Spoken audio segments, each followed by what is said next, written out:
கர்த்தருடைய பரிசுத்த நாமத்திற்கு மகிமை உண்டாவதாக. இன்றைய நாளிலும் விசேஷவனமாய் இந்த ஆன்லைன் ஆராதனை எங்கள் கன்னியாகுமரி டிவிஷன் தேவ ரூபம் நினைவு பேராலயம் ஜோசப்புரம் படைஸ்தலத்தின் சார்பாக இன்றைக்கு இந்த பரிசுத்த ஆராதனை நடத்தும்படியாய் இருக்கின்றோம். இன்றைய நாளிலும் இந்த காணொளியின் மூலமாய் இன்றைய ஆராதனையிலே எங்களோடு இணைந்திருக்கின்ற அனைத்து நல் உள்ளங்களுக்கும் இயேசு கிறிஸ்துவின் ஈடு இணையற்ற நல்ல நாமத்தினால் வாழ்த்துதலை தெரிவித்துக் கொள்ளுகின்றேன்.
ஜெபம்.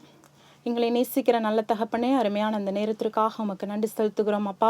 கடந்து போன நேரங்கள் நிமிடங்களெல்லாம் எங்களை கண்ணின் மணியை போல பாதுகாத்து சுவாமி அப்பா ஸ்தோத்திரம். அந்த நாளிலும் ஜீவனோடு ஆராதிக்க தகப்பனே அப்பா ஸ்தோத்திரம். ஆண்டவரே, எங்களை நீர் கூட்டி சேர்த்து அந்த தயவுக்காக உமக்கு நன்றி செலுத்துகிறோம் அப்பா.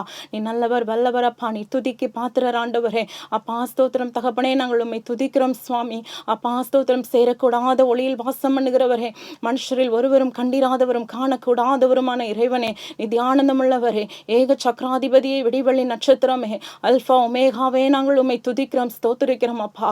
ஆண்டவரே ஸ்தோத்திரம். சர்வ வல்லமையுள்ள தேவாதி தேவனே, எங்களுக்காக வேண்டி தகப்பனே, காணக்கூடாத இறைவன் அப்பா. ஆண்டவரே ஸ்தோத்திரம். மனு கொண்டு எங்களுக்காக வந்து தகப்பனே, கல்வாரி சிலுவிலை தன்னுடைய ஜீவனையே எங்களுக்காக பலியாக ஒப்பு கொடுத்து தகப்பனே அப்பா ஸ்தோத்திரம். ஆண்டவரே அப்பா, நீர் செய்த மேன்மையான தகப்பனே இந்த மீட்பை நாங்கள் உணர்ந்து தகப்பனே ஒவ்வொரு நாளும் நன்றியுள்ள இருதயத்தோடுமை ஆராதிக்க சுவாமி எங்களுக்கு கிருபை தரும்படியாக செபிக்கிறேன் அப்பா. இவ்வளோ பெரிதான ரட்சிப்பை குறித்து தகப்பனே நாங்கள் கவலையற்றிருப்போமானால் நாங்கள் தண்டனைக்கு எப்படி தப்பித்துக் கொள்வோம் என்று வேதத்தில் வாசிக்கிறோம் சுவாமி. இந்த மீட்பை ஒவ்வொரு நாளும் தகப்பனே நாங்கள் உணர்ந்து ஜீவிக்க இந்த தேவன் எங்களுக்கு கிருபை தரும்படியாக செபிக்கிறேன் அப்பா. சுவாமி தகப்பனே, இந்த நாளிலும் தகப்பனே எங்கள் ரட்சணை சேனை ஊழியத்தை உடைய கரங்களில் ஒப்புக் கொடுக்கிறோம் அப்பா. ஆண்டவரே ஸ்தோத்திரம். இந்த ஊழியத்தை ஆசீர்வதிங்க அப்பா.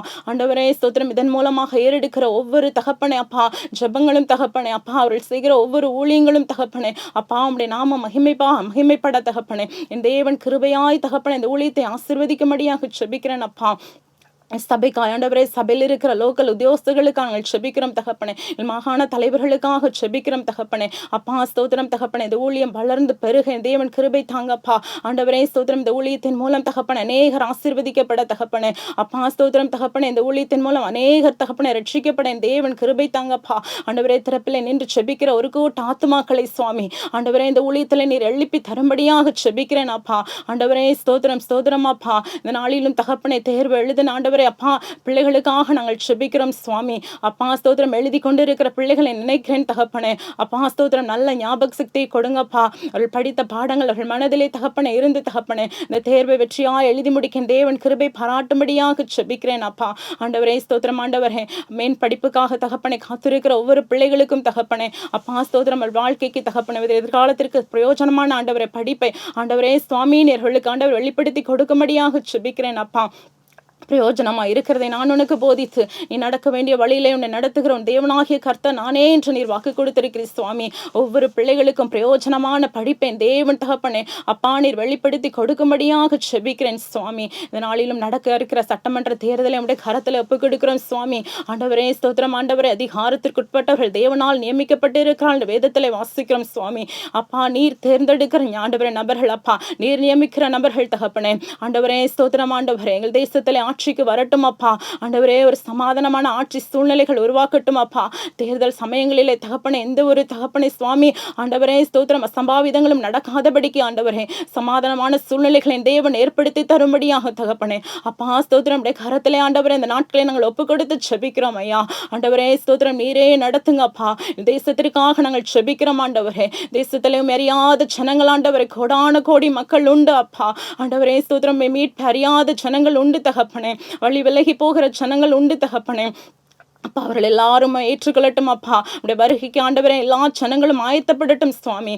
ஆண்டவரே ஸ்தோத்திரம் தகப்பனே நீ ஆயத்தப்படும் கூட கூடின கூட்டத்தை ஆயத்தப்படுத்து என்று நீங்க சொல்லியிருக்கீங்க சுவாமி. அப்படிப்பட்ட அநேக ஜனங்களை தேவன் எழுப்பி தரும்படியாக செபிக்கிறேன் அப்பா. ஆண்டவரே ஸ்தோத்திரம் ஸ்தோத்திரம் ஸ்தோத்திரம் ஐயா. என் குடும்பங்களுக்காக செபிக்கிறேன் ஆண்டவரே. குடும்பங்களிலே காணப்படுகிற எல்லா தகப்பன பலகீனங்கள் வியாதிகள் கஷ்டங்கள் பாடுகள் பிரயாசங்களை தேவன் மாற்றி போடும்படியாக செபிக்கிறேன் அப்பா. வியாதியோடு பலவீனத்தோடு தகப்பனே அப்பா ஸ்தோத்திரம் தகப்பனே இந்த ஆன்லைன் பிரேயரை பார்த்து கொண்டிருக்கிற ஒவ்வொரு பிள்ளைகளுக்கும் தகப்பனே அப்பா வேதம் சொல்லுகிறது அவர் தமது வசனத்தை அனுப்பி அவர்களை குணமாக்குகிறார் என்று வேதத்திலே வாசிக்கிறோம் அப்பா. இந்த நாளிலும் ஆண்டவரை கேட்க போகிற சத்திய வார்த்தைகள் தகப்பனே அநேகருடைய வாழ்க்கையிலே தகப்பனே உள்ள வியாதிகள் கட்டுகள் ஆண்டவரே எல்லாவற்றையும் தகப்பனே உடைத்து போடும்படியாக ஆண்டவரே ஸ்தோத்திரம் அப்பா. யாருங்களுக்காக இந்த கல்லை புரட்டுவார்கள் என்று தகப்பனே அந்த கல்லை ஏறிட்டு பார்த்த பொழுது அப்பா அந்த கல் புரட்டப்பட்டு இருக்கிறதை கண்டார்கள் தகப்பனே.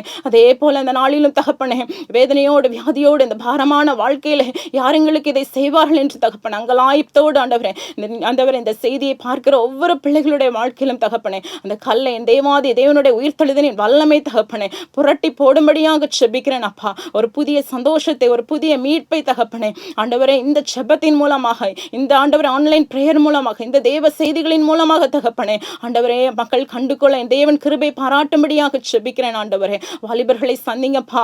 வாலிபம் தகப்பனே அப்பா ஒவ்வொரு நாளும் தகப்பனே ஆண்டவரே மாயையான வாழ்க்கையை பின்பற்றி போகிற ஒவ்வொரு வாலிப பிள்ளைகளும் தகப்பனே இயேசுவை அறிந்து கொள்ளட்டும் அப்பா. இந்த கடைசி கால ஆண்டவர் எழுப்பதிலே தகப்பனே ஆண்டவரே ஸ்தோத்திரம் எங்கள் ரட்சணை சேனை ஊழியத்தின் பங்கு ஆண்டவரே மிக பெரியதா இருக்க தகப்பனே அநேக வாலிபர்களை தேவன் எழுப்பி தரும்படியாக செபிக்கிறேன் அப்பா. உடைய கரத்தில் எல்லா காரியங்களையும் நாங்கள் ஒப்பு கொடுத்து செபிக்கிறோம். ஆராதனையின் ஆரம்பம் முதல் தகப்பனே முடிவு பரியந்த உங்க கரம் கூட இருந்து இதில் பங்கெடுக்கிற ஒவ்வொரு பிள்ளைகளையும் பல்லமையா எடுத்து பயன்படுத்தும்படியாக அப்ப இயேசுவின் கரத்திலே மீதியான நேரங்கள் எல்லாவற்றையும் ஒப்பு கொடுத்து செபிக்கிறோம். இயேசுவின் மூலம் ஜெபம் கேளும் ஜீவன் நிறைந்த நல்ல பிதாவே, ஆமீன். கர்த்தருடைய ஜெபத்தை யாவரும் சொல்வோமாக. பரமண்டலங்களுக்கு எங்கள் பிதாவே உம்முடைய நாமம் பரிசுத்தப்படுவதாக, உம்முடைய ராஜ்யம் வருவதாக, உம்முடைய சித்தம் பரமண்டலங்களை செய்யப்படுவது போல பூமியிலும் செய்யப்படுவதாக. எங்களுக்கு வேண்டிய ஆகாரத்தை இன்று எங்களுக்கு தாரும். எங்கள் கடனாளிகளுக்கு நாங்கள் மன்னிக்கிறது போல எங்கள் கடன்களை எங்களுக்கு மன்னியும். எங்களை சோதனைக்கு உட்பட பண்ணாமல் தீமை நின்று ரட்சித்துக் கொள்ளும். ராஜ்யம் வல்லமையும் மகிமையும் என்றென்றைக்கும் உடையவைகளே, ஆமேன். வாசிக்கப்படும்படியாய் கொடுக்கப்பட்ட வேத பகுதி யோவான் 20வது அதிகாரம் 21 முதல் 31 முடிய. இயேசு மறுபடியும் அவர்களை நோக்கி, உங்களுக்கு சமாதானம் உண்டாவதாக. பிதா என்னை அனுப்பினது போல நானும் உங்களை அனுப்புகிறேன் என்று சொல்லி அவர்கள் மேல் ஊதி பரிசுத்த ஆவியை பெற்றுக்கொள்ளுங்கள். எவர்களுடைய பாவங்களை மன்னிக்கிறீர்களோ அவைகள் அவர்களுக்கு மன்னிக்கப்படும். எவர்களுடைய பாவங்களை மன்னியாதிருக்கிறீர்களோ அவைகள் அவர்களுக்கு மன்னிக்கப்படாதிருக்கும் என்றார். இயேசு வந்திருந்த போது 12 ஒருவனாகிய திதிமு எனப்பட்ட தோமா என்பவன் அவர்களுடனே கூட இருக்கவில்லை. மற்ற சீஷர்கள் அவர்கள் கர்த்தரை கண்டோம் என்று அவனுடனே சொன்னார்கள். அதற்கு அவன், அவருடைய கைகளில் ஆணிகளினால் உண்டான காயத்தை நான் கண்டு அந்த காயத்திலே என் விரலை இட்டு என் கையை அவருடைய விலாவிலே போட்டால் ஒழிய விசுவாசிக்க மாட்டேன் என்றான். மறுபடியும் 8 நாளைக்கு பின்பு அவருடைய சீசர்கள் வீட்டுக்குள்ளே இருந்தார்கள். தோமாவும் அவளுடனே கூட இருந்தான். கதவுகள் பூட்டப்பட்டிருந்தது. அப்பொழுது இயேசு வந்து நடுவே நின்று, உங்களுக்கு சமாதானம் என்றார். பின்பு அவர் தோமாவை நோக்கி, நீ உன் விரலை இங்கே நீட்டி என் கைகளை பார். உன் கையை நீட்டி என் விலாவிலே போடு. அவ்விசுவாசியாயிராமல் விசுவாசியாயிரு என்றார். தோமா அவருக்கு பிரதியுத்தரமாக, என் ஆண்டவரே, என் தேவனே என்றான். அதற்கு இயேசு, தோமாவே, நீ என்னை கண்டதினாலே விசுவாசித்தாய். காணாதிருந்தும் விசுவாசிக்கிறவர்கள் பாக்கியவான்கள் என்றார். இந்த புஸ்தகத்தில் எழுதியிராத வேறு அநேக அற்புதங்களையும் இயேசு தமது சீசருக்கு முன்பாக செய்தார். இயேசு தேவனுடைய குமாரனாகிய கிறிஸ்து என்று நீங்கள் விசுவாசிக்கும்படியாகவும் விசுவாசித்து அவருடைய நாமத்தினாலே நித்திய ஜீவனை அடையும்படியாகவும் இவைகள் எழுதப்பட்டிருக்கிறது. ஆமேன். ஹல்லேலூயா. கர்த்தருடைய நாமத்திற்கு மகிமை உண்டாவதாக. இந்த நேரத்திலும் அடிமை சாட்சியாய் நிறுத்தின என் தேவாதி தேவனுக்கு கோடான கோடி நன்றியை செலுத்துகிறேன். என்னுடைய பெயர் ஜெயவேதவதி, ஜோசபுரம் படைஸ்தலம், கன்னியாகுமரி டிவிஷன். தேவன் என்னுடைய வாழ்க்கையிலே அநேக அதிசயங்களையும் அற்புதங்களையும் செய்து வருகிறார். எனக்கு 2 பெண் பிள்ளைகளை தேவன் எங்களுக்கு தந்தார். மூத்த மகளை கர்த்தருடைய ஊழியத்திற்கு என்று நாங்கள் அர்ப்பணித்திருக்கிறோம். 2021 வருடம் திருமணமாகி பயிற்சி கல்லூரியிலே பயிற்சி பெற்று தற்போது பெரிய கோவிலான்குளம் படைஸ்தலத்தில் கர்த்தருடைய பணியை செய்து வருகிறார்கள். அவர்களுக்கு சில வருடங்களாய் குழந்தை பாக்கியம் இல்லாத காரணத்தினால் நாங்கள் மருத்துவரை சென்று பார்த்தபோது புரோலாக்டின் என்கிற ஹார்மோன் அதிகமாக இருப்பதினாலும் பிசிஓடி இருப்பதினாலும் குழந்தை பிறப்பதற்கு வாய்ப்பில்லை என்று சொல்லி சொன்னார்கள்.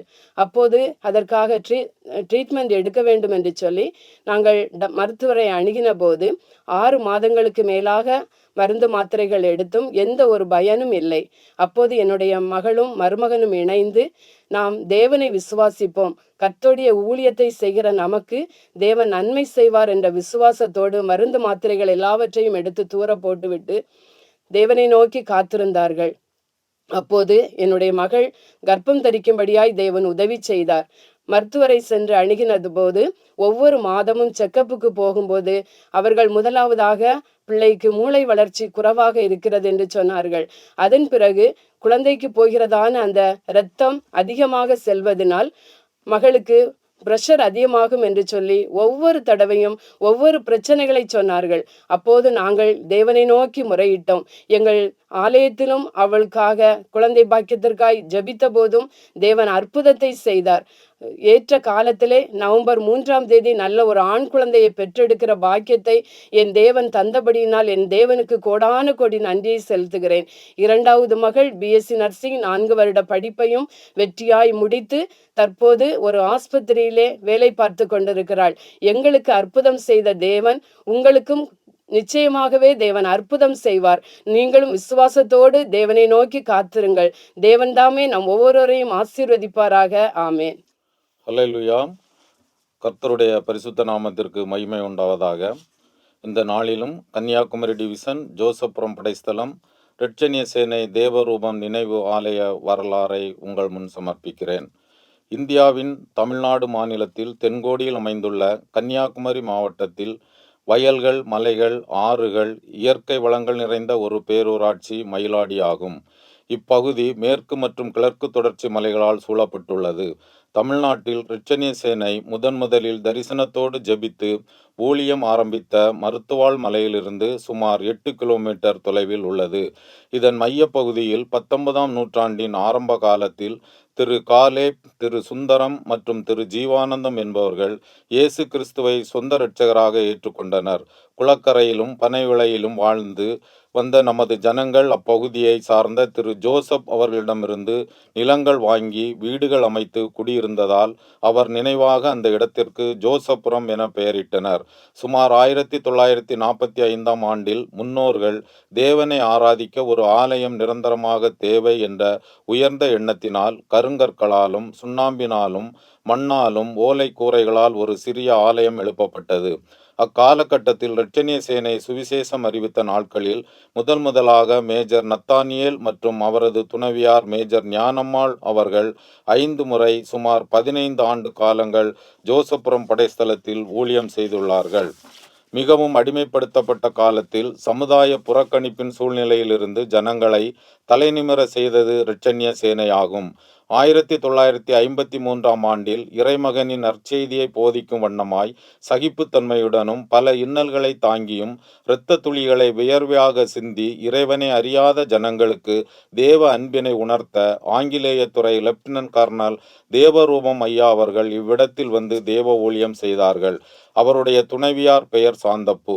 லெப்டினன்ட் கர்னல் தேவரூபம் அவர்களின் மறைவுக்கு பின்பு அவரது துணைவியார் ஆலய கட்டுமான பணிக்காக வீட்டு வேலைகள் செய்து ரூபாய் 900 நினைவு பொருளாக தேவரூபம் ஐயா அவர்கள் பயன்படுத்திய கோட்டினையும் அவரது புகைப்படத்தையும் கொடுத்து உதவினார்கள். 1955ஆம் ஆண்டு செப்டம்பர் மாதம் 9ஆம் தேதி அன்று லெப்டினன்ட் கர்னல் தேவரூபம் அவர்கள் நினைவாக ஒரு சிறு ஆலயம் கட்டப்பட்டு இரட்சணிய சேனை தேவரூபம் நினைவு ஆலயம் என்று பெயர் சூட்டப்பட்டு கேப் சவுத் டிவிஷனில் நற்பணிகள் நடைபெற்று வந்தது. 4-5 குடும்பங்களால் துவக்கப்பட்ட ஆலயமானது காலப்போக்கில் 40-50 குடும்பங்களாக வளர்ந்து வந்தது. இவ்வாலயமானது ஒரு காலகட்டத்தில் மிகவும் பழுதடைந்த நிலையில் இருந்ததால் சபை ஊழியர்களின் ஜெபத்தாலும் சபை உறுப்பினர்களின் ஜெபத்தாலும் பொருளாதார உதவியாலும் ஒத்துழைப்பாலும் 28/1/2007ஆம் ஆண்டில் புனரமைக்கப்பட்டு இந்திய தென்கிழக்கு மாகாண தளபதியாய் இருந்த கமிஷனர் எம்.ஜி. சேம்ஸ் அவர்களால் பிரதிஷ்டை செய்யப்பட்டது. 2008ஆம் ஆண்டு முதல் கன்னியாகுமரி டிவிஷனில் உள்ள ஒரு படைஸ்தலமாக செயல்பட்டு வருகிறது. 2014ஆம் ஆண்டு பிப்ரவரி மாதம் 14ஆம் தேதியன்று ஆலயத்தின் அருகாமையில் இருந்த 7 சென்ட் நிலம் சபைக்காக வாங்கப்பட்டது. மீண்டும் சபை குடும்பங்களின் எண்ணிக்கை 70க்கு மேலாக உயர்ந்ததால் அதே இடத்தில் விரிவுபடுத்தி ஒரு புதிய ஆலயம் கட்டுவதற்கு சபை அங்கத்தினர்கள் அனைவரும் ஒன்று கூடி ஜெபித்து ஆலோசித்து சுமார் 3800 சதுர அடி பரப்பளவில் கட்ட தீர்மானம் நிறைவேற்றப்பட்டது.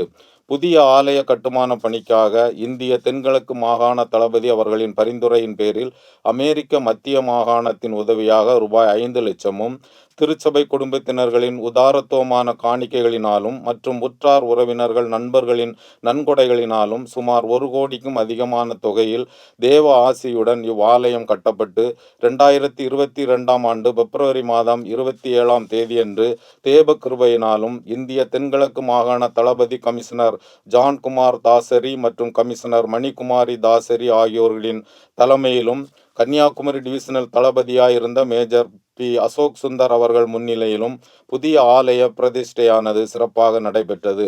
சுமார் 30க்கும் மேற்பட்ட ஊழியர்கள் இப்படைஸ்தலத்தில் சிறப்பாக ஊழியம் செய்து ஜனங்களை தேவனை அறிகின்ற அறிவிலே நல்வழிப்படுத்தி ஆவிக்குரிய ரீதியில் வழிநடத்தி வந்தார்கள். அநேக குடும்பங்கள் கிறிஸ்துவை தன் சொந்த இரட்சகராய் ஏற்றுக்கொண்டனர். தற்பொழுது படைஸ்தல ஊழியராக captain Soman, captain Josephine Ajitha அவர்கள் ஊழியம் செய்து வருகின்றார்கள். முதுநிலை லோக்கல் உத்தியோகஸ்தர்களாக சபை சுபேதார் திரு சுந்தர்ராஜ் அவர்களும் சபை செயலாளர் திரு ஆனந்தராஜ் அவர்களும் சபை பொருளாளராக திரு ஐயப்பன் அவர்களும் வலுவான கட்டமைப்புடன் நல்ல ஆலோசனைகளை சபை மற்றும் ஆவிக்குரிய வளர்ச்சிக்காக தந்து ஏனைய ஆண் பெண் லோக்கல் உத்தியோகஸ்தர்களோடு சிறப்பான நிர்வாகம் செய்து வருகிறார்கள். சுமார் 80 குடும்பங்கள் படைஸ்தலத்தில் அங்கத்தினர்களாக இருந்து தேவனை ஆராதித்து வருகிறார்கள். முதுநிலை மற்றும் இளநிலை வீட்டுச்சங்க அங்கத்தினர்கள் ஆராதனைகளில் வாஞ்சையோடு பங்கு பெற்று தேவன் மேல் அதிக விசுவாசம் கொண்டு ஆலய பணிவிடைகளிலும் பங்கு பெற்று வருகின்றனர். கருணை சங்கத்தின் மூலம் வியாதியஸ்தர்களையும் கைவிடப்பட்டவர்களையும் தனிமையில் இருப்பவர்களையும் வயோதிபர்களையும் மருத்துவமனைகளிலும் வீடுகளிலும் சென்று ஜெபித்து ஆறுதல் சொல்லி வருகின்றனர். இசைக்கருவிகளுடன் கூடிய பாடகர் குழு ஆவிக்குரிய வளர்ச்சிக்கு உறுதுணையாய் உள்ளது. வேதாகம பள்ளி மூலம் ஆசிரியர்கள் மாணவர்களுக்கு வேதாகம பாடங்களை கற்றுக் கொடுப்பதோடு ஆண்டுதோறும் நடைபெற்று வருகின்ற வேதாகம போட்டிகளில் கலந்து கொள்ள ஊக்குவித்து மாகாண அளவில் வெற்றியடைய செய்கின்றனர். கோவில் பிள்ளை மற்றும் வாலிபர்கள் இப்படைஸ்தலத்தின் ஊன்றுகோலாய் இருக்கின்றனர். இப்படைஸ்தலத்தில் இருந்து ஊழியர்கள், ஆசிரியர்கள், வங்கி மேலாளர்கள், காவல்துறை மற்றும் இராணுவ அதிகாரிகள், மருத்துவர்கள், தாதியர்கள், பொறியாளர்கள், வழக்கறிஞர்கள் போன்றோர் உருவாகியுள்ளனர். இத்தனை சிறப்புமிக்க படைஸ்தலத்தில் வீரர்களாய் இருந்து ஊழிய வளர்ச்சிக்கு விசேஷித்த நன்மைகள் செய்வதில் பெருமிதம் கொள்கிறோம். சேனை வாழ்க, சேனை பணிகள் வளர்க, கர்த்தருடைய நாமம் மாத்திரம் மகிமைப்படுவதாக. நன்றி.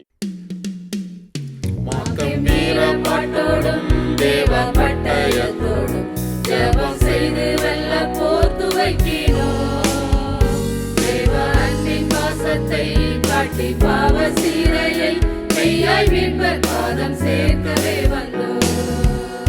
வெல்லும் தேவசூதனார் எங்கள் பாவம் மன்னித்தார். பயமின்றி பாவம் வென்று ஜெயம் பெறப் போகிறோம். மெய்யாய் ஜீவதேவனை சேவிப்போம் எம் நாயனை. இவர் அன்பால் எளியோரை ரட்சிப்பார். இவர் அன்பின் கரத்தால் இமனி படையினார். பெரும் பாதகனானாலும் சிற்றியார். வெல்லும் தேவசூதனார் எங்கள் பாவம் மன்னித்தார். பயமின்றி பாவம் வென்று ஜெயம் பெறப் போகிறோம். ஜெயம் பெறப் போகிறோம். பாவம் போக்க செல்கிறோம். மீட்பர் மகிமை உரத்து கூறுவோம். இங்கே யுத்தம் முடித்து கோடாகோடி ஜெயித்து ஆயத்தமான மேல் மண்டபம் சேர்வோம். மேலும் தேவசூதனார் எங்கள் பாவம் மன்னித்தார். பயமின்றி பாவம் வென்று ஜெயம் பெறப் போகிறோம். கர்த்தருடைய பரிசுத்த நாமத்திற்கு மகிமை உண்டாவதாக. விசேஷவனமாய் இன்றைய நாளிலும் விசுவாசத்தில் பலப்படுங்கள் என்று சொல்லுகிற இந்த தலைப்பின் கீழாக இன்றைக்கு உங்களோடு ஆண்டவருடைய வார்த்தையை பகிர்ந்து கொள்ளும்படியாய் இருக்கிறேன். ஆகினால் ஆண்டவருடைய வார்த்தை நமக்கு தெளிவுபடுத்துகிறது. யோவான் 20வது அதிகாரம் வசனங்கள் 21 33 முடியவுள்ளதான வசனங்களை வாசிக்கிற பொழுது அங்கே ஆண்டவருடைய வார்த்தைகளை நாம் அறிந்து கொள்ளுகிற பொழுது அங்கே ஸ்தோத்திரம், ஆண்டவராகிய இயேசு கிறிஸ்துவானவர் உயிரோடு எழுந்து 8 நாட்களுக்கு பிறகு தம்முடைய சீஷர்களுக்கு காட்சி அளிக்கிறார். அந்த சீஷர்கள் மத்தியிலே உங்களுக்கு சமாதானம் என்று சொல்லி அந்த வார்த்தைகளை அவர் தெளிவுபடுத்துவதை அறிந்து கொள்ள முடியும். கிறிஸ்துவுக்குள் அன்பான தேவ பிள்ளைகளே, ஆண்டவராகிய இயேசு கிறிஸ்துவானவர் உயிர்த்தெழுந்த இந்த 8வது நாளில தம்முடைய சீஷர்களுக்கு சாட்சி கொடுத்து அங்கே அவர்கள் மத்தியிலே சமாதானம் என்று சொல்கிற வார்த்தைகளை பகிர்ந்து கொள்ளுகிறார். காரணம், அங்கே அதுவரையிலும் இயேசு கிறிஸ்துவோடு சந்தோஷமாய் மகிழ்ச்சியாய் ஸ்தோத்திரம் எல்லா விதத்திலும் அங்கே இயேசுவானவர் செய்த அடையாளங்கள், அற்புதங்கள் இவைகள் எல்லாவற்றிலும் கூடவே இருந்ததான இந்த சீஷர்கள் இப்பொழுது தங்களுடைய வாழ்க்கையில இயேசுவானவர் மரித்து போய்விட்டார். இயேசுவானவர் இந்த உலகத்துல எவ்விதமாய் பாடுபட்டாரோ அதே போல இன்றைக்கு நாங்களும் இந்த உலகத்துல வேதனைகள் பட வேண்டிய ஒரு சூழ்நிலை அவருடைய உள்ளத்துல ஏவினது. ஆகையினால் இந்த ரோமர்களுக்கு பயந்து இந்த சீஷர்கள் எல்லாரும் அங்கே மறைவாய் ஒரு தனிமையான ஒரு அறையில அவர்கள் அங்கே மறைந்து கொண்டிருக்கிற அந்த சமயத்துல, ஒளிந்து கொண்டிருக்கிற அந்த சமயத்துல இங்கே இயேசுவானவர் தம்முடைய சீஷர்களுக்கு சாட்சி கொடுக்கிறார். உங்களுக்கு சமாதானம் என்று சொல்கிற வார்த்தைகளை அங்கே பகிர்ந்து கொள்ளுகின்றார். இப்பொழுது சீஷருடைய உள்ளத்திலே ஒரு சந்தோஷம், சீஷருடைய உள்ளத்திலே ஒரு மகிழ்ச்சி. நான் இயேசுவை கண்டேன், நான் இயேசுவை பார்த்தேன் என்று சொல்கிற ஒரு எண்ணம் அவர்களுக்குள்ளாய் உருவாகிறது. ஆகையினால் இப்படிப்பட்டதான் இந்த சமயத்துல இந்த சீஷர்கள் ஸ்தோத்திரம் தம்முடைய மற்ற சீஷர்களோடு, அதாவது தோமாவோடு பகிர்ந்து கொள்ளுகிறார்கள். நாங்கள் இயேசுவை கண்டோம், நாங்கள் இயேசுவை பார்த்தோம் என்று சொன்ன பொழுது இந்த தோமா அவரை நம்பாத ஒரு சூழ்நிலையை அறிந்து கொள்ள முடியும். 8 நாட்களுக்கு பிறகு இயேசுவானவர் அங்கே தோமாவுக்கு தரிசனமாகி அவர் சொல்லுகிற காரியம், தோமாவே என்று சொல்லி அழைத்து கூப்பிட்டு அங்கே உன்னுடைய கையை என்னுடைய கரத்திலும் என்னுடைய விழாவிலுமே நீ அங்கே தொட்டு பார் என்று சொல்லுகிற அந்த வார்த்தையை அறிந்து கொள்ளுகிறோம். ஸோ இந்த வார்த்தை எதை அடையாளப்படுத்துகிறது? நீ விசுவாசம் உள்ளவனா இரு என்பதை அந்த வார்த்தை நமக்கு நினைவுபடுத்துவதை அறிந்து கொள்ள முடியும். பொதுவாய் அங்கே ஆண்டவருடைய வார்த்தையானது நாம் விசுவாசத்துல பலப்படுகிற ஒரு வார்த்தையாய் இந்த வார்த்தை நமக்கு தெளிவுபடுத்துகிறது. அவரோடு அங்கே அடையாளங்கள், அற்புதங்கள், இப்படிப்பட்ட எல்லா சூழ்நிலைகளிலும் அங்கே ஸ்தோத்திரம் இயேசுவுடைய சமூகத்துல விசுவாசத்துல பலப்பட்டதான இந்த சீஷருடைய வாழ்வில உயிர்த்தெழுதனுடைய அந்த சூழ்நிலைகளில் மாத்திரம் அவர்கள் ஒரு அவிவிசுவாசம் உடையவர்களாய் நிற்கிறதை அறிந்து கொள்ள முடியும். ஆகினால்தான் இந்த சீஷர்களுக்கும் ஸ்தோத்திரம் அவர் தெளிவுபடுத்துகிற காரியம், நீங்கள் விசுவாசத்துல பலப்பட்டவர்களாய் இருங்கள், நீங்கள் விசுவாசத்துல நிலை கொண்டிருங்கள் என்று சொல்கிற வார்த்தைகளை அங்கே அடையாளப்படுத்திக் கொள்ள முடிகிறது. எனவே அந்த விசுவாசமானது முதலாவது நாம் அறிந்து கொள்ள வேண்டிய ஒரு காரியம், விசுவாசமானது நம்பப்படுகிற உறுதியும் காணப்படாதவைகளின் நிச்சயமா இருக்கிறது. பொதுவாய் கிறிஸ்தவ வாழ்வினுடைய அஸ்திபாரமே விசுவாசத்தில் தான் ஆழப்பிரதியாய் அமைந்திருக்கிறது. நம்முடைய விசுவாச அந்த வாழ்க்கை ஸ்தோத்திரம் ஆண்டவருடைய சமூகத்துல எப்போதும் அங்கே நிலைத்திருக்கிற ஒன்றாய் காணப்பட வேண்டும். ஒவ்வொரு நாளும் நாம் கிறிஸ்தவ வாழ்வில பலப்படுகிறவர்களாய் காணப்படுவது அவசியமான ஒன்று. அங்கே உதாரணமாய் அறிந்து கொள்ளுகிற பொழுது மத்தேயு 17வது அதிகாரம் வசனங்கள் 15 20 முடியவுள்ளதான அந்த வசனங்களை வாசிக்கிற பொழுது ஆண்டவருடைய வார்த்தைகளை அறிந்து கொள்ள முடியும். அங்கே ஒரு மனிதனுடைய மகன் சந்திரரோகி என்று சொல்கிற அந்த பிசாசினாலே பாதிக்கப்பட்டிருக்கிறான். அந்த மனிதன், அந்த மகன் அங்கே மரண அவஸ்தையை அனுபவித்து கொண்டிருக்கிறான். இப்பொழுது அந்த மகனை அந்த சீஷரிடத்திலே கொண்டு அழைத்து கொண்டு வருகிறார்கள். ஆனால் சீஷர்களினால் அந்த மனிதனுடைய சரீரத்தில் இருக்கிற அந்த பிசாசினுடைய அந்த மரண பிடியிலிருந்து அவனை காப்பாற்ற முடியாத ஒரு சூழ்நிலை காணப்படுகிறது. எனவே இப்படிப்பட்டதான இந்த சமயத்தில் அந்த மனிதனை அங்கே இயேசுவினிடத்திலே கொண்டு வருகின்றார்கள். அங்கே இயேசுவினிடத்திலே கொண்டு வருகிற பொழுது அங்கே இயேசுவானவர் அந்த மனிதனை அங்கே சுகப்படுத்துகிறார். அங்கே விடுதலை கொடுக்கிறதை அறிந்து கொள்ள முடியும். ஆனால் இந்த சீஷர்களை பார்த்து இயேசுவானவர் கேட்கிறார், அங்கே அற்ப விசுவாசிகளே என்று சொல்லுகிற அந்த வார்த்தைகளை அங்கே சொல்லுகிறதை நினைவுபடுத்த முடிகிறது. எனவே இப்படிப்பட்டதான் இந்த சூழ்நிலைகள்ல அங்கே ஸ்தோத்திரம் அந்த சீஷர்கள் இயேசுவினிடத்திலே வந்து கேட்கிறார்கள், இந்த பிசாசு பிடித்த இந்த மனிதனை ஏன் எங்களால் சுகப்படுத்த முடியவில்லை, ஏன் எங்களால் விடுதலை அங்கே கொடுக்க முடியவில்லை என்று சொல்லுகிற பொழுது அங்கே ஆண்டவருடைய வார்த்தை சொல்லுகிறது, இதற்கு காரணம் உங்களுடைய அற்ப விசுவாசத்தினுடைய நிலையே என்பதை அவர் நினைவுபடுத்துகிறார். ஆகையினால் ஆண்டவர் ஸ்தோத்திரம் தம்முடைய சீஷர்களை பார்த்து சொல்கிறார், நீங்கள் அற்ப விசுவாசிகளாய் இராமல் நீங்கள் விசுவாசம் உடையவர்களாய் காணப்படுங்கள். நீங்கள் ஜெபத்திலும் நீங்கள் உபவாசத்திலும் நீங்கள் நிலைத்திருந்தால் மாத்திரமே இப்படிப்பட்டதான கொடிய பிரச்சனையில இருந்து நீங்கள் ஸ்தோத்திரம் விடுதலை கொடுக்கும்படியான ஒரு விசுவாசம், விடுதலை கொடுக்கிற ஒரு வல்லமை உங்களிடத்திலிருந்து பிறப்பிக்கும் என்பதை ஆண்டவர் தம்முடைய சீஷர்களுக்கு அங்கே அடையாளப்படுத்துகிறார். எனவே கிறிஸ்துவுக்குள் பிரியமான தேவ பிள்ளைகளே, இன்றைக்கு நாம் நம்முடைய வாழ்க்கையில விசுவாசத்துல நாம் பலப்பட வேண்டுமே. ஆனால் முதலாவது ஜெபத்திலும் விசுவாசத்திலும் ஜெபத்திலும் உபவாசத்திலும் நாம் அங்கே நிலைத்திருக்கிறவர்களாய் காணப்பட வேண்டும்.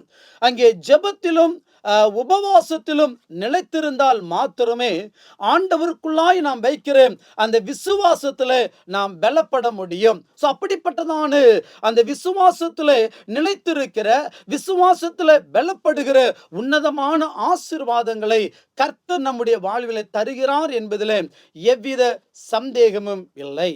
விசுவாசத்துல யார் பலப்பட்டார்கள் என்று சொல்லி வேதத்தின் பிரகாரமாய் நாம் அறிந்து கொள்ளுகிற பொழுது முதலாவதாக யோவான் 11வது அதிகாரத்தை நாம் வாசிக்கிற பொழுது அங்கே ஒரு சம்பவத்தை அறிந்து கொள்ள முடியும். அதாவது யோவான் 11வது அதிகாரத்தின் 21வது வசனம் அவ்விதமாய் சொல்லுகிறது, மார்த்தாள் இயேசுவினிடத்திலே வந்து, நீர் இங்கே இருந்திருந்தீர் ஆனால் என் சகோதரன் மரித்திருக்க மாட்டான் என்றார்.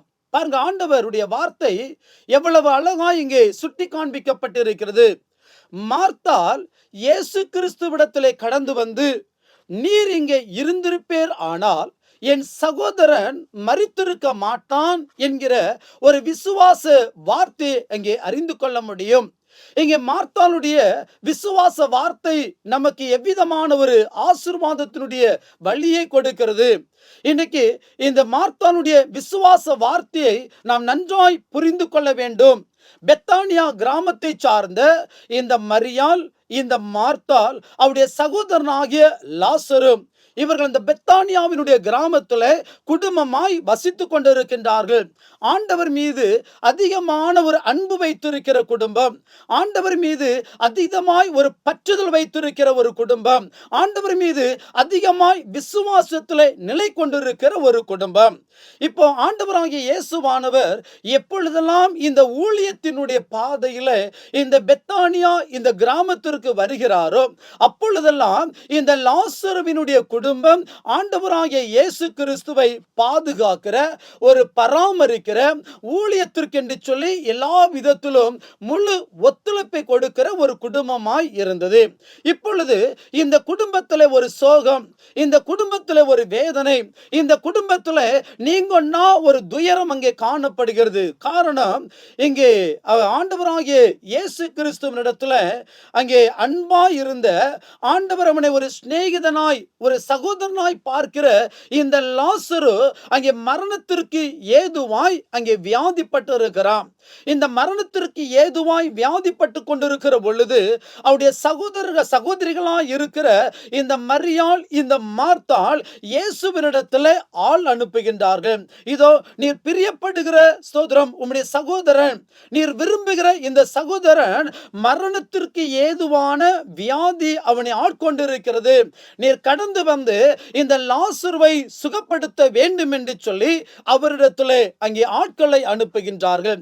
ஆனால் இயேசு கிறிஸ்துவானவர் வருவதற்கு ஒரு சில நாட்கள் கால தாமதம் அங்கே ஏற்படுகிறது.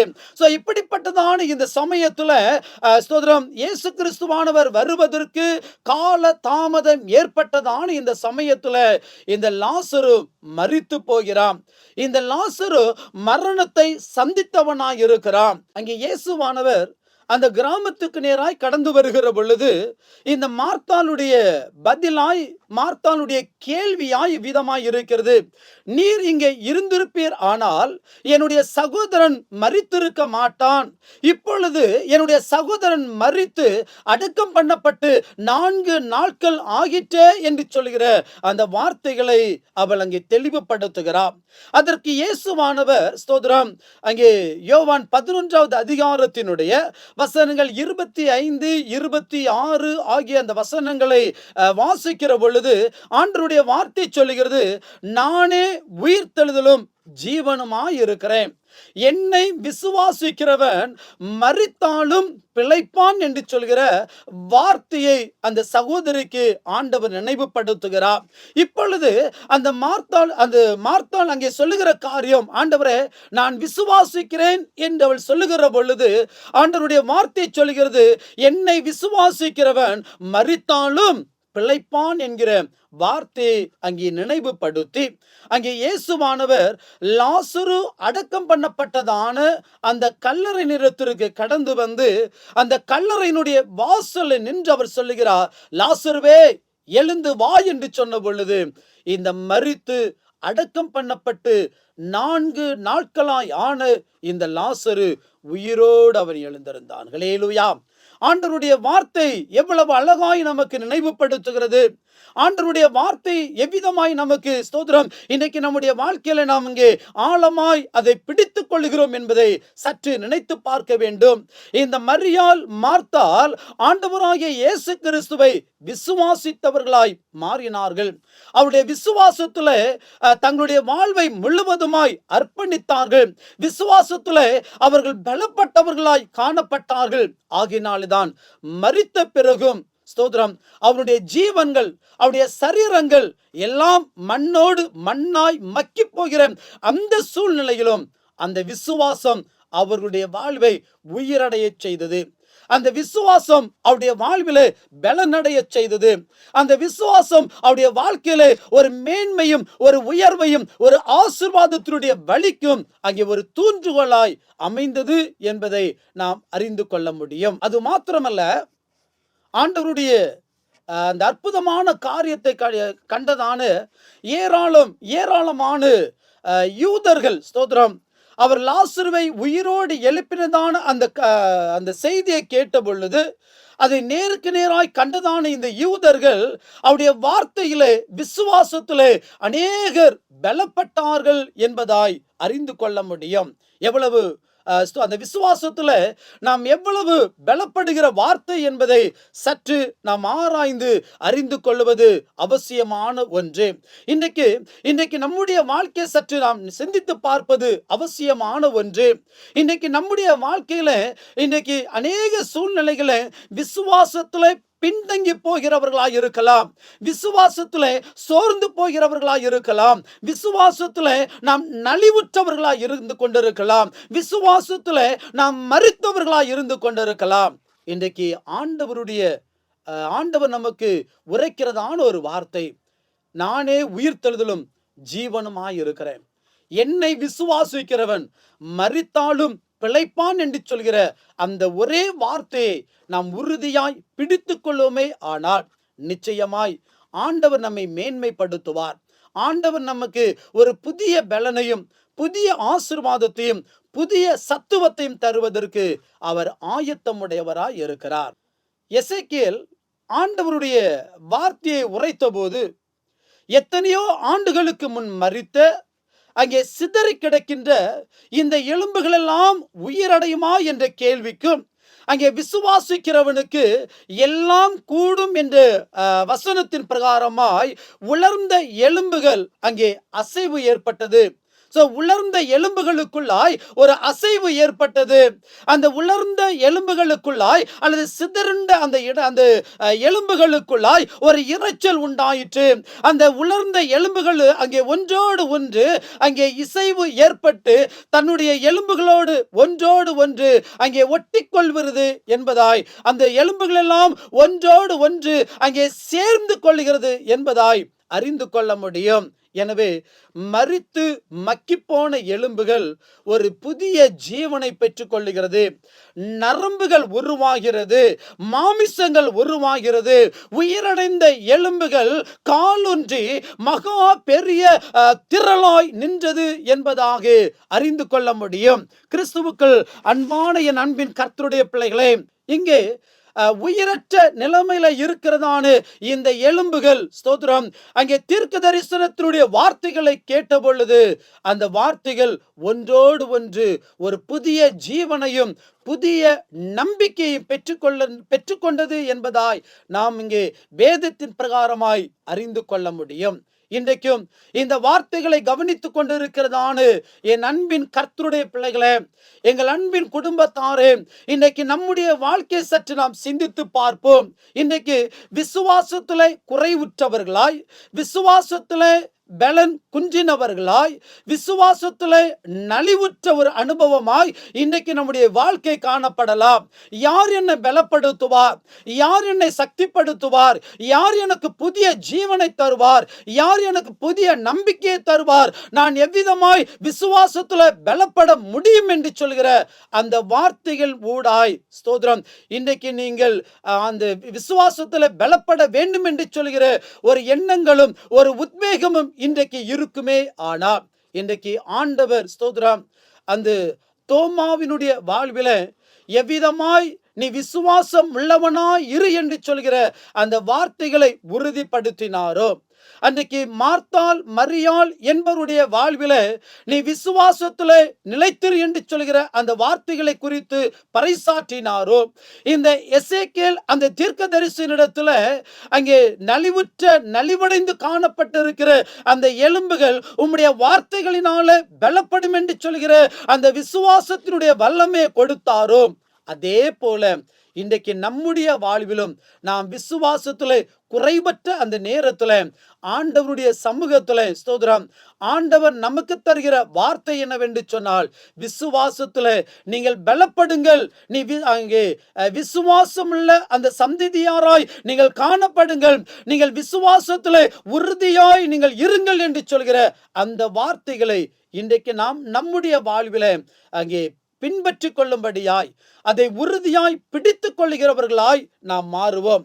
மார்க்கு 5வது அதிகாரத்துல 24வது அந்த வசனத்திலிருந்து வாசிக்கிற பொழுது, அங்கே பெரும் பாடுள்ள 12 வருஷமாய் பெரும் பாடுகளை அனுபவித்து வந்ததான அந்த ஸ்திரீயினுடைய வாழ்க்கையில இயேசுவை குறித்து அவள் கேள்விப்பட்டிருக்கிறார். ஆனால் தன்னுடைய வாழ்க்கையில இருக்கிற பணங்கள், தன்னுடைய வாழ்க்கையில் இருக்கிற பொருளாதாரங்கள் எல்லாம் செலவழிந்த பிறகும் இயேசுவை குறித்து கேள்விப்பட்டதான அந்த ஸ்திரீயானவள் இயேசுவை எப்படியாவது பார்க்க வேண்டும், இயேசுவினிடத்திலே கடந்து சென்று என்னுடைய வாழ்க்கையில ஒரு சுகத்தை பெற்றுக்கொள்ள வேண்டும் என்று சொல்லி முயற்சி செய்கிறார். அந்த முயற்சி இயேசு கிறிஸ்துவினுடைய வஸ்திரத்தை தொட்டாலாவது எனக்கு சுகம் கிடைக்கும் என்று சொல்கிற ஒரு விசுவாசத்தின் நம்பிக்கை உடையவளாய் காணப்படுகிறார். ஆகையினால் அவருக்கு பின்னாக அவள் கடந்து சென்று அந்த வஸ்திரத்தினுடைய ஓரத்தை தொட்ட பொழுது அவருடைய சரீரத்திலிருந்து வல்லமை புறப்படுகிறது. அவருடைய வார்த்தை, அவருடைய அந்த விசுவாசத்தினுடைய எண்ணங்கள் அந்த இடத்திலே உறுதிப்படுகிறது. அவள் நினைக்கிறார், ஸ்தோத்திரம், அவருடைய வஸ்திரத்தினுடைய ஓரத்தை தொட்டாலாவது எனக்கு சுகம் கிடைக்கும், எனக்கு விடுதலை கிடைக்கும் என்று சொல்கிற அந்த விசுவாசத்தினுடைய எண்ணம் அவளுடைய வாழ்வில ஒரு விடுதலையை கொடுத்தது. இயேசுவானவர் ஸ்தோத்திரம் அந்த ஸ்திரீயை பார்த்து சொல்கிறார், மகளே, உன்னுடைய விசுவாசம் உன்னை ரட்சித்தது, நீ சமாதானத்தோடு போ என்று சொன்ன பொழுது அந்த விசுவாசம் அவருடைய வாழ்க்கையிலே ஒரு அற்புதத்தை கொடுத்தது. அவருடைய விசுவாசம் அவருடைய வாழ்க்கையிலே அவளை அற்புதமாய் நடத்தினது. இன்றைக்கும் இந்த வார்த்தைகளை கவனித்துக் கொண்டிருக்கிற என் அன்பின் ஜனங்களே, என் அன்பின் கர்த்தருக்கு பிரியமான என் அன்பின் பிள்ளைகளை, இன்றைக்கு ஆண்டவருடைய சமூகத்துல, ஆண்டவரே, நானும் விசுவாசத்துல பலப்பட வேண்டும்.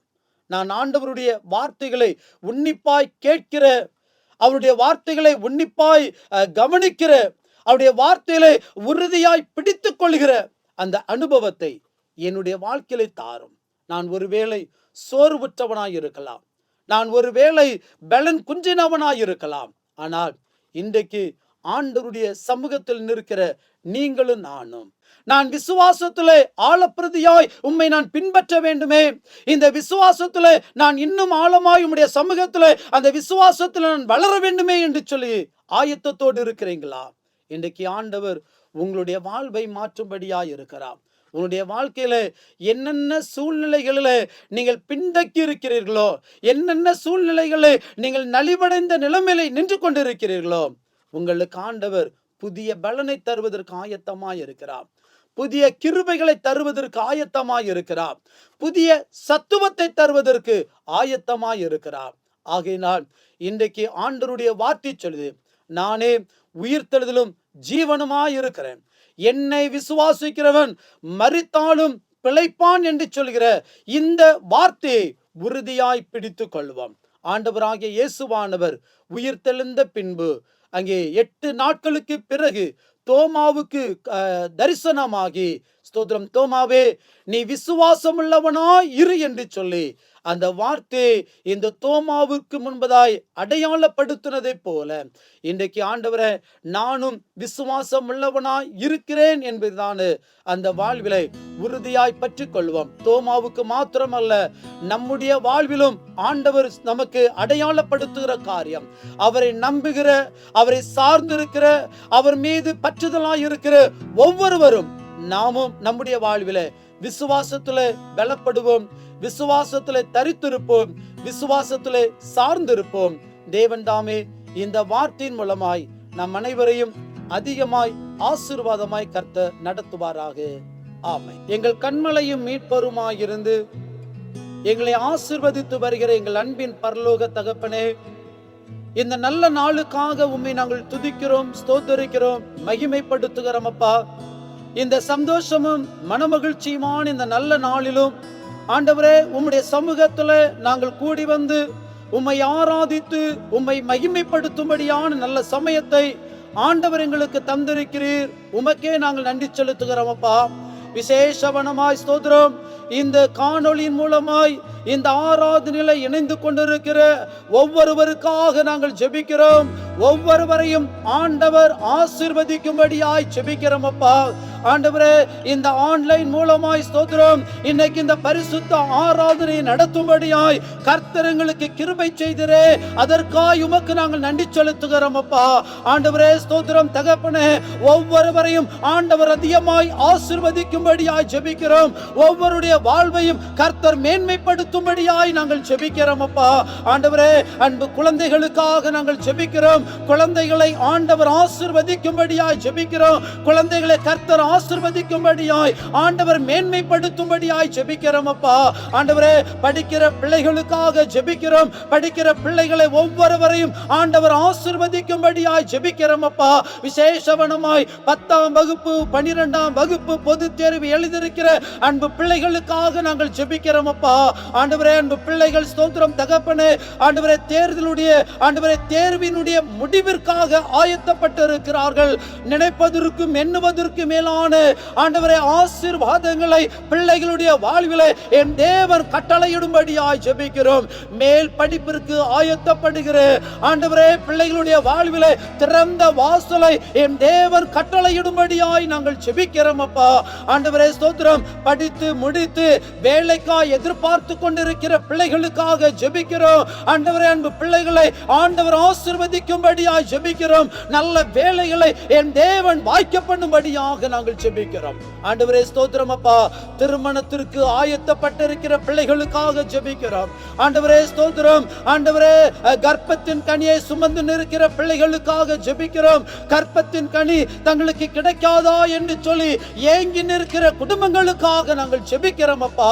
ஆண்டவரே ஸ்தோத்திரம் தகப்பனே, ஒவ்வொருடைய வாழ்விலும் கர்த்தர் போதுமானவராய் இருந்து அற்புதமாய் அதிசயமாய் கர்த்தர் நடத்தும்படியாய் ஜெபிக்கிறோம் அப்பா.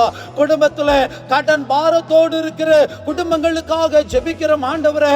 ஆண்டவரே ஸ்தோத்திரம் தகப்பனே, பலவீனத்தின் மத்தியிலே வீடுகளிலும் மருத்துவமனையிலும் காணப்படுகிற அன்பு குடும்பங்களுக்காக ஜெபிக்கிறோம். கர்த்தர் அற்புதமாய் நடத்தும்படியாய் ஆண்டவர் அதிசயமாய் நடத்தும்படியாய் கடன் பாரங்கள் எல்லாம் நீங்கி பலவீனங்கள் எல்லாம் நீங்கி கர்த்தருடைய வாழ்விலே ஒரு விடுதலையை கொடுத்தார். தேவன் என்னுடைய வாழ்க்கையில ஒரு சமாதானத்தை கொடுத்தார் என்று சொல்லி சாட்சியாய் நிற்கும்படி என் தேவன் ஸ்தோத்திரம் ஒவ்வொருவரையும் நீர் ஆசீர்வதிக்கும்படியாய் நாங்கள் ஜெபிக்கிறோம் அப்பா.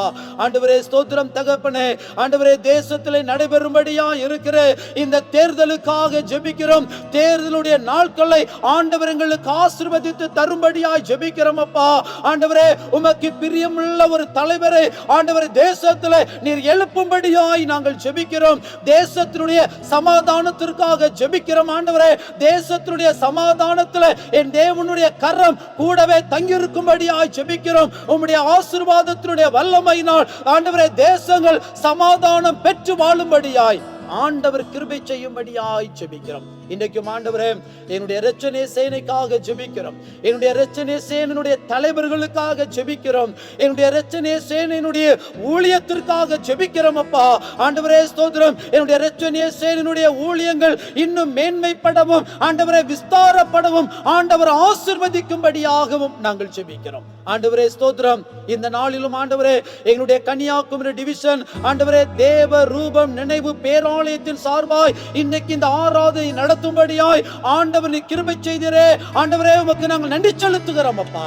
இன்றைக்கு ஆண்டவரே, இந்த ஆராதனையிலே பங்கு கொண்டு ஆண்டவரே பாகம் எடுத்ததான ஒவ்வொருவரையும் ஆண்டவர் தாமே நீர் ஆசீர்வதிக்கும்படியாய் ஜெபிக்கிறோம். இன்றைக்கு நாங்கள் கேட்டு உம்முடைய சத்திய வார்த்தையின் பிரகாரமாய் நாங்கள் விசுவாசத்திலே பலப்படும்படியாய், விசுவாசத்திலே வளரும்படியாய், விசுவாசத்திலே நாங்கள் மேன்மைப்படும்படியாய், விசுவாசத்திலே ஸ்தோத்திரம் இன்னும் நாங்கள் ஆண்டவரே எல்லா விதத்திலும் ஆண்டவரே மற்றவர்களுக்கு முன்பதாய் சாட்சியாய் நிற்கும்படியாய் ஆண்டவர் கிருபை செய்யும்படியாக நாங்கள் ஜெபிக்கிறோம். எங்களுக்காக ஜெபியுங்கள் என்று சொல்லி வேண்டுதல் செய்த, எங்களுக்காக ஜெபியுங்கள் என்று சொல்லி வாக்கு கொடுத்ததான ஒவ்வொருவருக்காக நாங்கள் ஜெபிக்கிறோம் ஆண்டவரே. என் தேவன் ஆசீர்வதிக்கும்படியாய் நாங்கள் ஜெபிக்கிறோம். உம்முடைய தேவ கிருபையும் தேவனுடைய ஆசீர்வாதமும் எங்களுடைய வாழ்விலே எப்போதும் நிலைவரப்படும்படியாக நாங்கள் ஜெபிக்கிறோம் ஆண்டவரே. இந்த நேரத்திலும் அப்பா, இந்த ஆன்லைன் இந்த ஊழியத்திற்காக நாங்கள் ஜெபிக்கிறோம். இதை பொறுப்பாய் தலைமையேற்று நடத்துகிற இந்த குழுவினருக்காக நாங்கள் ஜெபிக்கிறோம் ஆண்டவரே. இந்த ஆன்லைன் மூலமாய் இன்னும் ஆண்டவரே இந்த ஊழியங்கள் ஸ்தோத்திரம் ஆண்டவரே விஸ்தாரப்படும்படியாய் ஆண்டவர் உதவி செய்யும்படியாக நாங்கள் ஜெபிக்கிறோம் ஆண்டவரே. எங்களுடைய சமூகத்துல முற்று முடிய நாங்கள் தாழ்த்துகிறோம், நாங்கள் ஒப்புக் கொடுக்கிறோம், நாங்கள் அர்ப்பணிக்கிறோம் ஆண்டவரே. உம்முடைய நாம மாத்திரம் மகிமைப்படட்டும். பரிசுத்த ஆவியானவர் எங்களோடு நீர் கிரியை செய்யும்படியாக ஜெபிக்கிறோம். உம்முடைய பரிசுத்த ஆவியினுடைய வல்லமையை கர்த்தருடைய வாழ்விலே தந்தருளும்படியாக நாங்கள் ஜெபிக்கிறோம் ஆண்டவரே. இம்மட்டும் நடத்த நீ அன்பு தேவன். தொடர்ந்து வருகிற நாட்கள், நேரங்கள், நிமிஷங்கள் முழுவதுமாய் எங்களை அற்புதமாய், எங்களை அதிசயமாய், எங்களை மேன்மையாய், எங்களை மகிமையாய் நீர் நடத்தும்படியாய் ஜெபிக்கிறோம். நீர் அவ்விதமாய் செய்கிறீர். உமக்கு நன்றி ஆண்டவரே. தாழ்த்துகிறோம், அர்ப்பணிக்கிறோம், ஒப்புக் கொடுக்கிறோம். இயேசுவின் ஈடு இணையற்ற நல்ல நாமத்தில் ஜெபிக்கிறோம் எங்கள் அன்பும் கிருபை நிறைந்த நல்ல பிதாவே. ஆமென், ஆமென். இப்படி நம்முடைய கர்த்தராகிய இயேசு கிறிஸ்துவின் கிருபையும் பிதாவாகிய தேவனுடைய அன்பும் பரிசுத்த ஆவியானவருடைய ஐக்கியமும் சிநேகமும் இன்றும் என்றும் சதா காலங்களில் நம் அனைவரோடு கூட தேவ கிருபை தங்கி இருப்பதாக. ஆமென், ஆமென், ஆமென். அல்லேலூயா. ஆண்டவர் தாமே நம் அனைவரையும் அதிகமாய் ஆசீர்வாதமாய் நடத்துவாராக.